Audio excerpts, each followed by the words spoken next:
Hi, everyone. Welcome back to the Let's Talk Yoga podcast. In today's episode, I chat with Dr. Christa Kuberry from Yoga Alliance. She's the VP of Standards. And I reached out to Yoga Alliance because I wanted to talk about this whole transition of yoga teacher trainings going online and what they're doing to really just keep the standards going. So I had a really fun conversation with Dr. Christa about the updated guidelines, the direction they're taking for 2021, and what happens after 2021. So I think this interview is actually something that you as a business owner or teacher will benefit from. Now, before this interview, I've always had a love-hate relationship with Yoga Alliance. I've been guilty of beating up on them publicly for not doing enough. And when the mics turned off, Dr. Christa and I were talking about this. I was sharing this with her. And she did tell me how in the past, Yoga Alliance did not do enough. However, all of that has changed in the past 2 years. They've had a change of leadership. They are now moving from what was more of a transactional interaction that a lot of us members had with them to one that is facilitating a lot more community and listening to the community and roping the community in this whole process.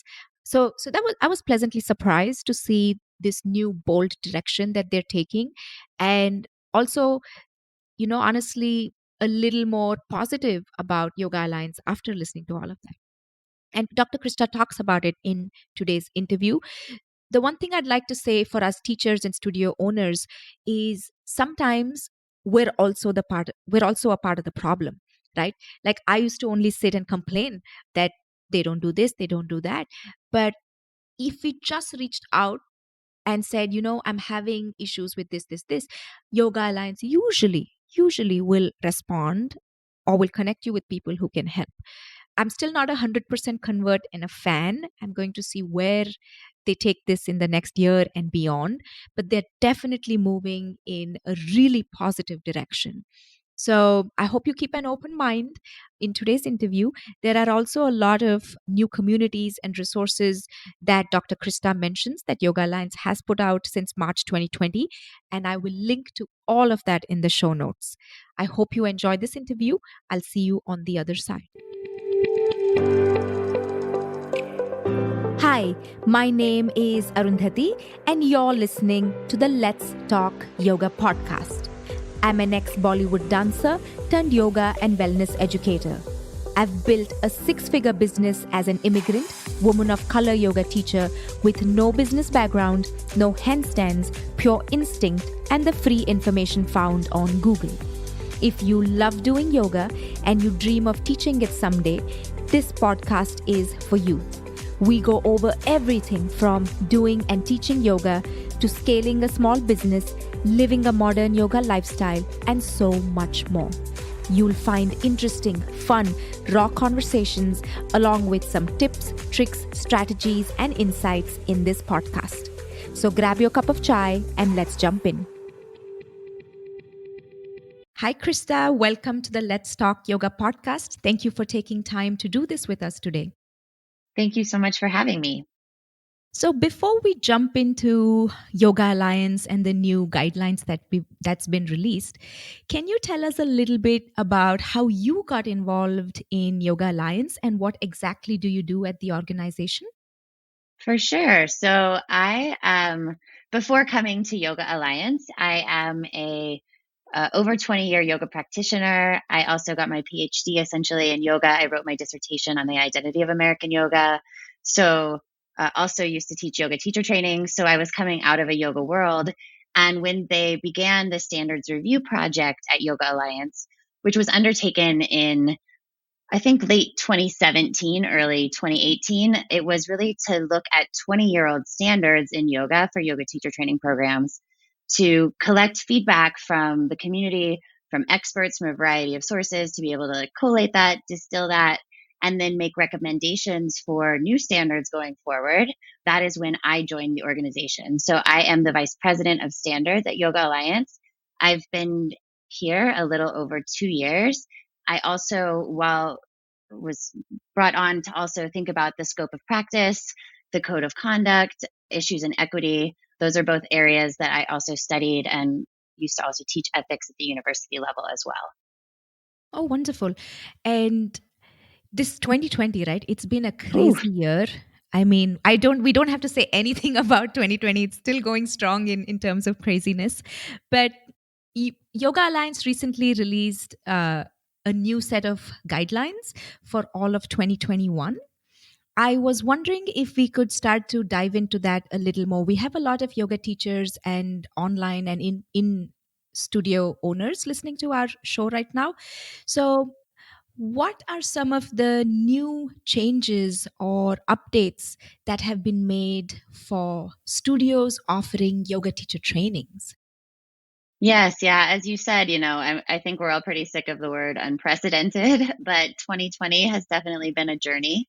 I will say that we were set to release the new 300 and 500 hour standards that have been board approved in June of this year, and decided, in rather than doing that and really focusing on that, we needed to take a look at exactly what was going on, and in recognition of the world that we live in and COVID and the yoga landscape, really needed to be there to support our membership. And so that has led to the 2021 online exemption that we announced in October. And really, the idea for that was the recognition that we have to be online, that livelihoods matter, and so does the necessity for people to be able to be in community with yoga and learn and engage with each other. And so with the online exemption, really the idea was to give an entire year for us to be able to see what's working in the online space, to approach this with some curiosity and humility, really, to gain some clarity regarding the components that will make up a successful online teacher training program going forward,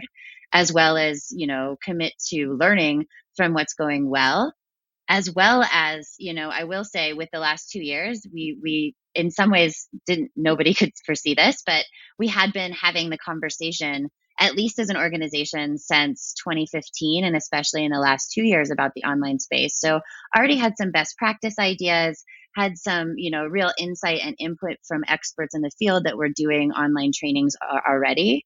But in the space of creating the online exemption, we both surveyed the community as well as had a task force. And so much of the components of the online exemption are in relationship and in response to what we heard from the community about how we could ensure some accountability, some standards, make sure that there was an understanding that what we're doing here is not trying to dilute or downplay the standards, but rather the idea is to transfer and transition the standards, especially the new up-leveled standards we're so excited about, to the online space, and how to do that responsibly, and also how to do that in relationship with the community as we learn what is working. So that's, for instance, part of the requirements for being part of this program are to read our online best practices and agree to them, to follow our new code of conduct and scope of practice, which makes pretty clear about ideas around plagiarism, et cetera.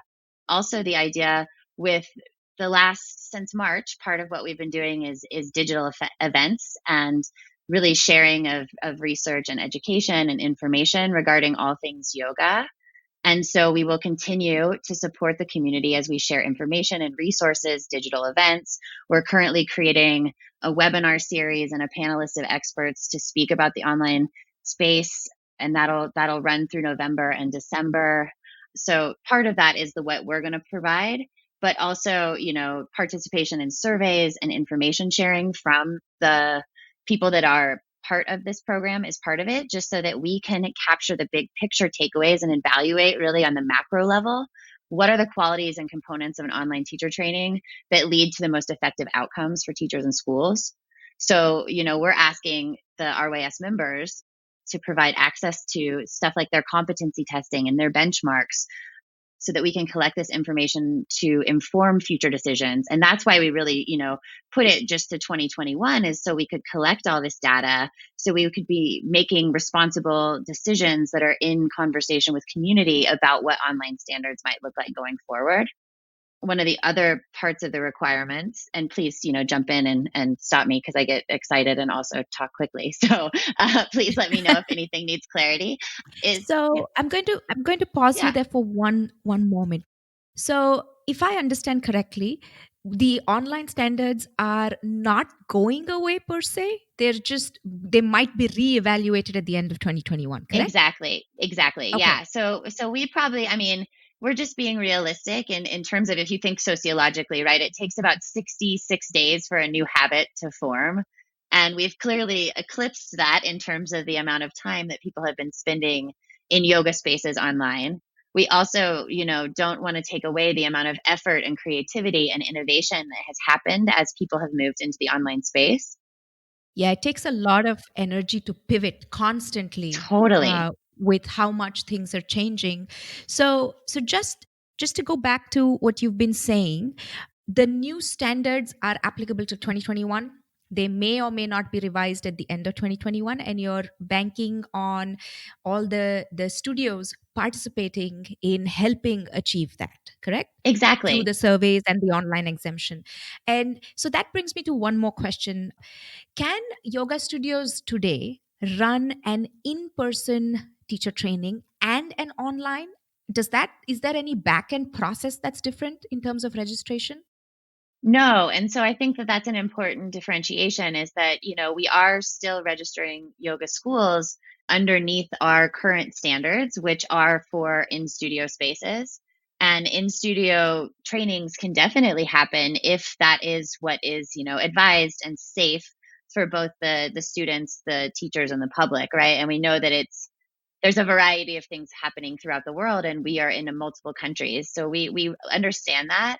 At the same time, we also recognize the reality of many communities not being able to meet in person, and because of that, that's the reason for really moving to this 100% online space. And as I said, based on the research that we've done for the last at least 5 years, but especially the more robust research of the last 2 years, and then we just ran another expert task force with a lot of major voices in that community to ask them, like, what are you doing, what do we need to do, how much should we regulate in this moment. And really their feedback and our also thought from the leadership on ours is that yes, we do need to create accountability and standards and hold to the high quality, accessible, safe yoga that we have.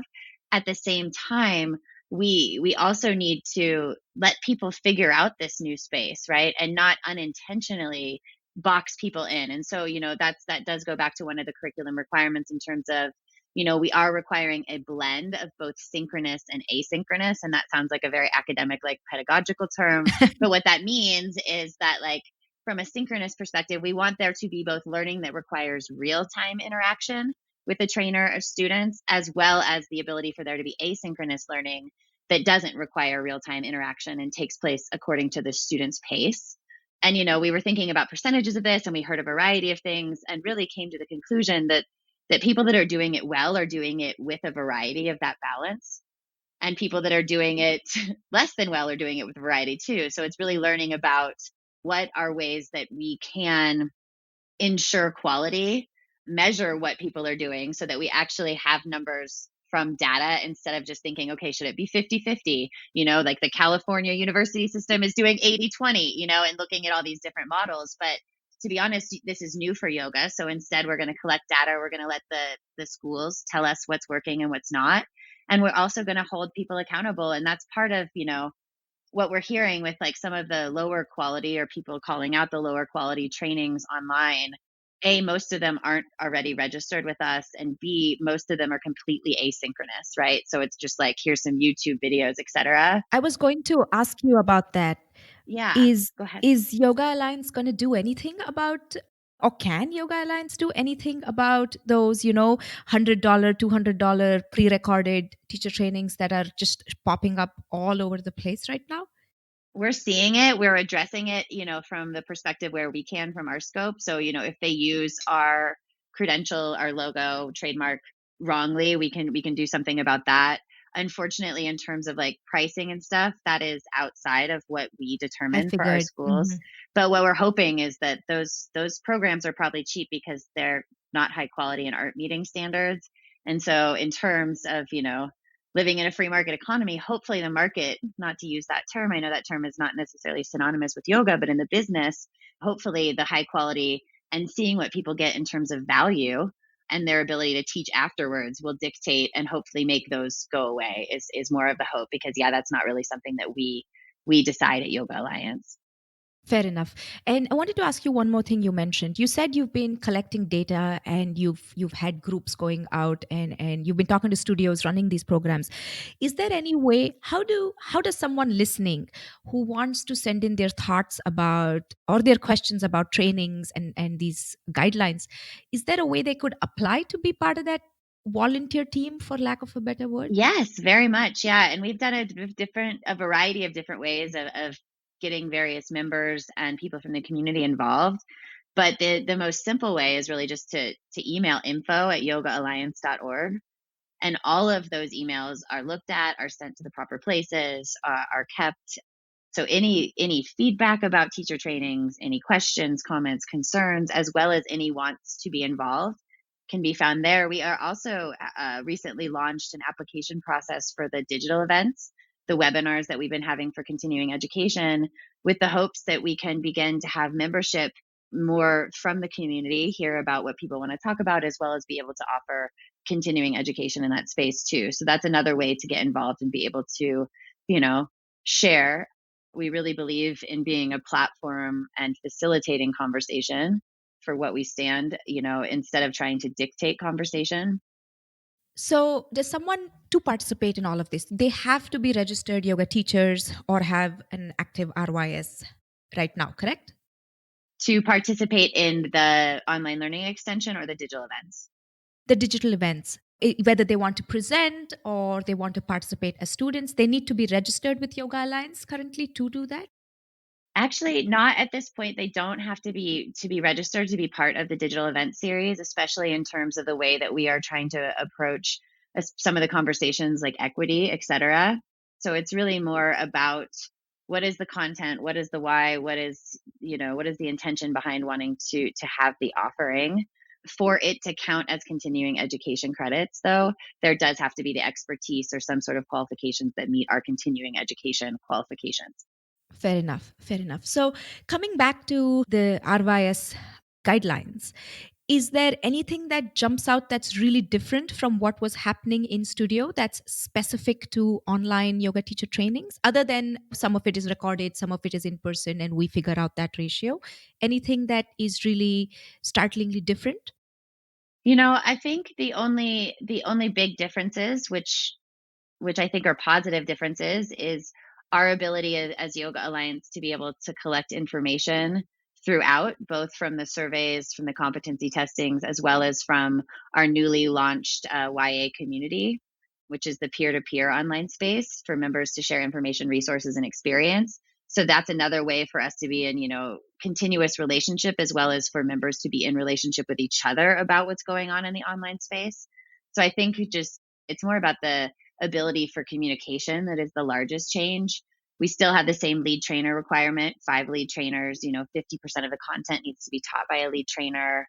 So that doesn't look different. We still are requiring competency assessments, just like with underneath the new standards.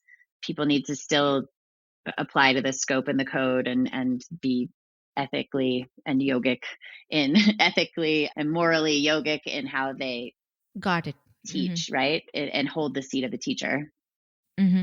And the new online yoga community that has been launched, is how do people get access to that?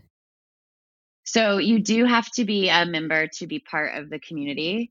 And I believe at this point, and I could be wrong because it's like a week old, but I think it's just accessible through the member dashboard or the Yoga Alliance main page. Okay. Okay. I'll probably link to it. I believe I saw something on the emails that come through. So that brings me to another question. This is more for yoga teachers. Sure. Is Yoga Alliance doing anything in terms of changing the registration model, especially because 2020 has been such a hard year for yoga studios? I bet you've heard of so many closing all over the globe. So is there some sort of an exemption? I heard that there's a 1 to 3 month exemption that teachers can apply for, but it's not something that's being communicated directly, right? Because someone told me you apply for it and then you could get a 3 month extension. So what's going on over there? Yeah. So in terms of the 3-month extension, it's not as much of an application process as much as letting us know. So it's a very simple process. And we've started as really an organization. When COVID first started, we really took a moment to pause to say, okay, this is where we're at. What do we need to do? How can we support members? How can we support the yoga community? Right. And I feel like we're sort of in this second wave of that reevaluation, right? In recognition that obviously this isn't, at least in the US, probably going away anytime soon, and in Europe as well, right? And so what can we do and how can we continue to offer support, right? We also have the foundation, and we did a relief fund through Ivy Child during the first round of COVID as well. And so we're also looking at the ways the foundation can help. So we are re-looking at the extensions as well as the foundation and reevaluating, as I said, in this moment of like, okay, what and how do we help and support and recognize the hardship of yoga schools and teachers in this moment, and how can we hold that space? Okay. Okay. So, speaking a little more about yoga teachers, is there anything specific that's different for, say, people of color yoga teachers that Yoga Alliance has changed or updated this year in terms of support? Yeah, I mean, again, with the foundation, it has definitely been one of, and as the organization in general, both on the C6 and the C3 side, that has definitely been top of mind, front of mind, part of our mission, vision, and values. And so Maya Brewer, our vice president of cross cultural, I don't know why the caffeine I think is wearing off. Cross cultural advancement um, We've is, all been having a lot of caffeine past few I days. know, right? Maybe I need to something stay stronger. away from Yeah. the news. Stay away Yeah. from the news. But cross cultural advancement, she has also been looking at creating programs. I know that we're about to roll out, and I don't have the details exactly of what that is in this moment, but a new program for supporting teachers who are supporting communities. We have also, especially in the digital event space, been doing a lot of work. We have Quentin Vinny doing the I Don't See Color series, as well as a race and resilience conversation that is currently going on. We continue to work on the equity course as well as other resources and support in terms of looking at equity in the space of yoga and in recognition of the power differentials and the hierarchies and the problematics, and what is our role and how can we support, really the idea of yoga being for everybody, also recognizing that as being a conversation. And so really, that is, as I said, we are very much in support of our BIPOC yoga teachers, as well as how we can be in support of those communities. At the same time, we are also aware that we don't want to come in and be like, this is what you need to do in these communities. We really want to make sure that we're being very responsible and soliciting those help from the communities themselves, right? So I call it all the time, which I think I probably got from graduate school, something like glocalization, right? Where it's the local and the global coming together to support rather than us just deciding for different communities what they need. Okay. So, is Yoga Alliance doing anything in terms of just getting more diversity in terms of representation on the board and in the team in general? I mean, I checked a few months ago, the main board of directors, your executive team, I'm looking at it from, being an Indian immigrant South Asian Right. yoga teacher perspective. I don't see a lot of representation. Is that something Yoga Alliance is trying to actively perhaps change in the future? Yeah, we are always, Specifically in the in the board of directors, like in that's what I'm referring to. yeah, yeah, we have Saraswati and Arun, who are both South Asian on the board, as well as, Swami Vishokananda, who is very much probably more steeped in the Indian philosophical tradition. However, yes, definitively. And then on the executive team as well. However, I will say, in terms of the executive team, five of the 9, 5 of the 8, I believe, are people of color, and our CEO and president is a woman. So in terms of sort of corporate culture, I think we're already ahead of a lot of places, with the recognition that there's always more work to be done in terms of diversifying and making sure that there are a variety of voices. And especially, as you said, from the yogic perspective, that there does need to be a South Asian voice that is included in those spaces as well. Interesting. So, if What about cultural appropriation of yoga? Say if somebody writes to you and says, to me, this is cultural appropriation of yoga. How does Yoga Alliance handle a situation like that? Like from an accountability perspective or from a philosophical perspective? From an accountability perspective, say in yoga teacher training, you get someone who sends this email communication about how certain aspects of what's being taught as yoga is appropriation. How would Yoga Alliance handle something like that? Yeah, well, we have a pretty clear accountability and grievance process in terms of how we handle claims of all sorts of things from plagiarism to cultural appropriation to, harassment, etc. And so it does go through a process, and it is always in terms of we do have outside investigators that get involved if the grievances are of an egregious nature enough. But it's a conversation that obviously we, as part of the new standards, it's part of what is being taught. So it's definitely what something that comes up in terms of both like the colonialism and the history of yoga, but also in current day practice. So, while we can't again be so much the police in terms of yoga, if there is a grievance, we do have an accountability process. We have again the scope of practice and the code of conduct to be followed in terms of being based upon the yogic principles of ahimsa and satya. Mm. So, have has Yoga Alliance in the past had to revoke somebody's license in term not license, but just being registered with Yoga Alliance? Does that happen often, or is that something that's not happened yet? I'm just asking out of curiosity. For in terms of, I mean, there's definitely been issues and times when people have had either been suspended or revoked from the credential. Got it. In Okay. terms of being directly related to cultural appropriation, I'm not sure on those numbers, but for egregious conduct like sexual misconduct, Oh, I bet. Yeah. we have definitely revoked credentials. Okay. Okay. Thank you for clarifying that. I wanted to go back to something that we were chatting about a little earlier about yoga teachers and the new guidelines. Is anything different for the prenatal standards or any of the other YACP guidelines, or is that all pretty much the same, just translates to an online system?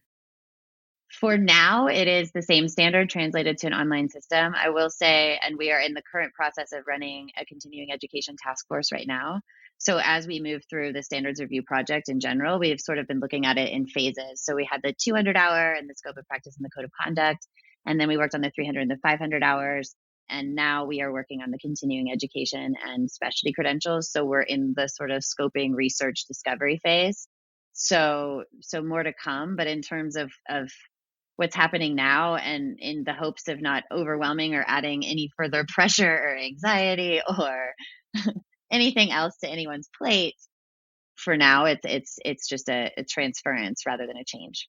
But we're working to up level both of those and also to recognize and see what comes next in terms of making sure that we're staying current with the landscape of yoga, the professionalization of yoga, as well as where it may be going in the future. As I'm sure you have probably noticed, and I think most yoga teachers and probably most humans could attest to at this moment, after we get done with this, there's going to be a lot of need for yoga in terms of not only like physical health, but mental, emotional, spiritual wellness, right? And probably in many, many spaces. So it'll be interesting to see what yoga looks like and where it is being found. We also have at Yoga Alliance the scientific research project, and so there's a ton of research and resources on sort of the more science validating, which in our current culture is often needed for people to or helps to bring yoga into new spaces. So it's interesting to see how much research is being done there too, and how we're sharing that as an organization. So, if someone listening is not a currently registered yoga teacher, and they can still access all of this, correct? The research, the courses, they don't need to be registered to have access to all of this. Not currently. Got it. Okay. And Okay. again, yeah, this was because this was a as we strategize for 2021, it might look different, but in the current moment, it was how can we be of service and support to the members while they're dealing with COVID, and also offer, educational resources when in a moment where people do have a little bit more maybe time on their hands to be able to integrate that. So, we'll see what happens as we go forward. But for now, yes, it's yourya.org. There's resources. I think we've done about 300 events, as I said, since March, Oh, in a wow. variety of areas that are all based upon the foundational core curriculum. So you have we have every month by week. So the first week is focused on techniques, training, and practice and ends with a master class. The second week, we do yoga humanities. The third week, we do anatomy and physiology. And then the fourth week, we do professional essentials. And we have all of the content and educational resources broken into those 4 weeks, as well as the content that we do in areas that are, or conversations that are incredibly, pertinent or timely and necessary to have in yoga, such as, the equity conversation, the consent and empowerment conversation, the cultural appropriation versus cultural appreciation conversation, these types of things. Hmm. 300 courses like is a lot. I mean, I know 2020, especially for you guys, has been crazy because everybody, I'm sure, is reaching out saying, "What about my training? What about this? What about that?" So I'll link to all of this in the show notes so people have access to it more easily. Something that I've noticed, and maybe this is just me, I think some of the things that sometimes Yoga Alliance wants to communicate gets lost because maybe we've moved to a more video format world, and a lot of this just sometimes gets buried on the website. You know what I mean? And maybe we miss it. I'm just, as a consumer, I'm like, oh, I didn't know all of this was happening. And I think I get your emails pretty regularly, but I'm just like, oh, I wonder why it's not reaching as many teachers as I think it should. I mean, there's no real question there. I'm just Yeah, thinking we've out aloud. definitely no. I think it's a valid statement though, and our I will say that that's another project that we're undertaking is redoing the website because that hasn't been it is fairly archaic and hard to navigate and doesn't often portray the information in a way that's easy or necessarily user experience friendly. So that is a big project that we're also in the process of undertaking at Yoga Alliance so that our members have a more user friendly and easier to navigate website. And then also working on how are we communicating this and how do our members know what we're doing. So obviously if any of you out there have any ideas about how we could better get that information to you without overwhelming you, we would love to hear that as well. I think the website redesigns like great. I've noticed I myself go in there and I'm like, oh, where is this? So I think that Hmm. that will probably change a lot of a lot of stuff for on the back end users. 'Cause some of my teachers ask me sometimes that, what exactly does Yoga Alliance do? And I'm going to ask you that. What exactly does Yoga Alliance do? Well, we are the largest credentialing body in the world for yoga teachers and schools. So we set the foundational standards for yoga teacher trainings and teachers to teach safe, accessible, high quality, equitable yoga.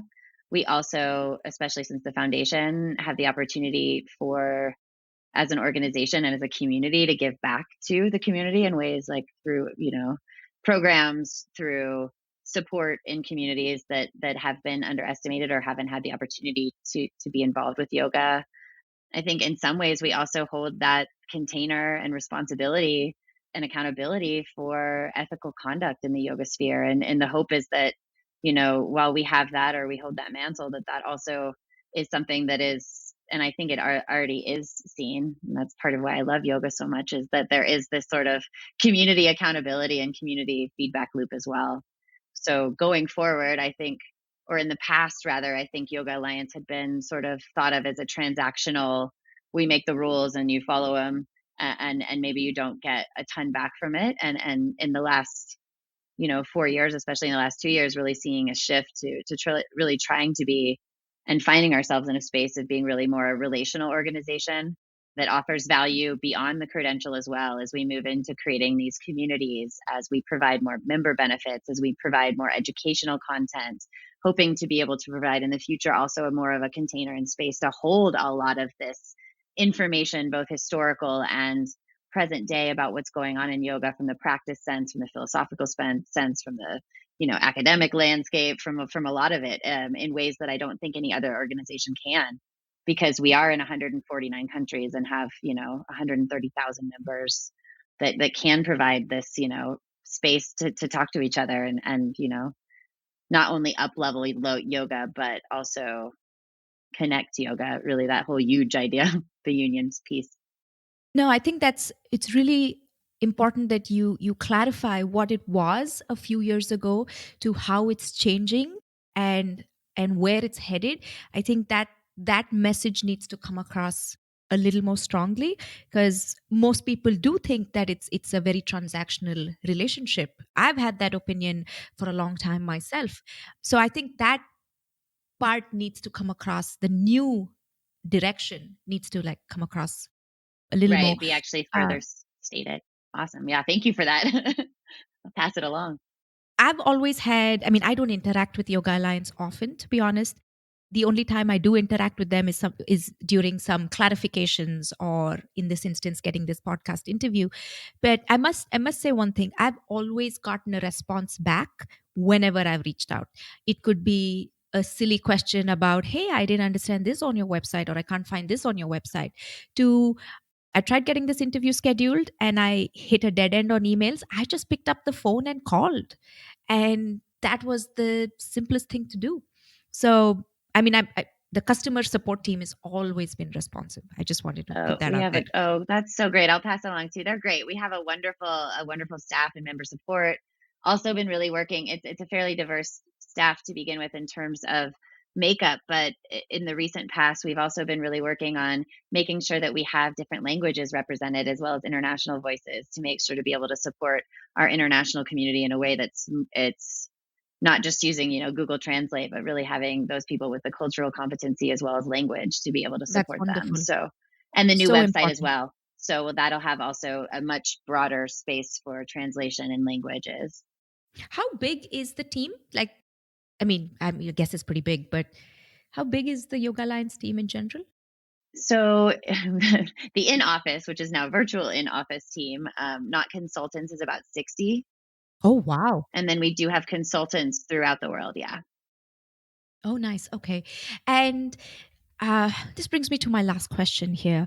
Is is Yoga Alliance hiring? I'm asking because there are so many yoga teachers who are currently out of a job. They're looking to make, some income in the yoga world. Is there any opportunity of getting hired by Yoga Alliance in any different, it could be customer support, could be a consultant. Is there such opportunities right now? I think there's always some opportunity I'd like to keep looking out for. I'm not sure what we're doing in terms of hiring directly, but I know that if we were not in COVID times, that the answer would be definitely yes, absolutely. In the current landscape, my guess is that there's still probably in the near future, especially with all the programming that we're rolling out, going to be need for people. So if you are looking for work, again, I think it's interesting, and I've found this throughout my career, whether it was in academia or anything else, right? Like, I think that people, when they're big organizations or something like that, I think people are sometimes afraid that they won't get the interaction with a human being, or that it's harder maybe than it is to actually get a conversation. But oftentimes, like in academia, you have like a big professor or whatever. If you walk up to the front of the room and talk to them, there might be opportunities. So continue to reach out to let us know what you're doing, to let us know how you could be of service or how we could be of service to you, right? So I don't know if that's like a particularly full answer, or but that's where we're at. No, it makes full sense to me. Like, I wanted this interview, right? Because I was like, oh, these questions will come up. So let's have a conversation. I just picked up the phone and called. Before that, I did ask a bunch of other yoga teachers who've had some interaction, like, hey, can you connect me? Can you connect me? I asked a few people, but it was easiest for me to just pick up the phone and say, hey, this is what I want to do. Can you help me out? So, yeah, no, I completely understand that answer. Before we wrap up, is there anything we've missed out in terms of any new updates, or did we get to most of it?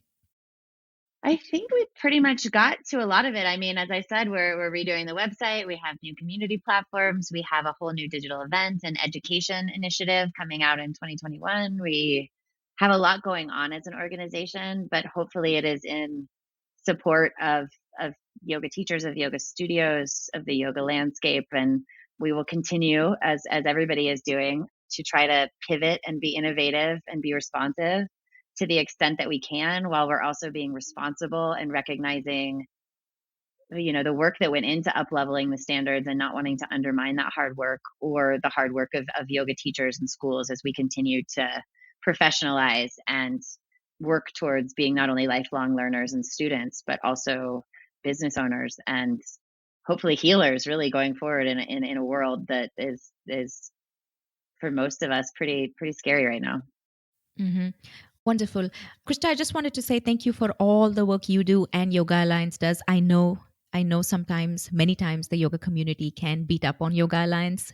And to hear that there's this new direction that's happening and we'll see in the years ahead, that's really something that's exciting.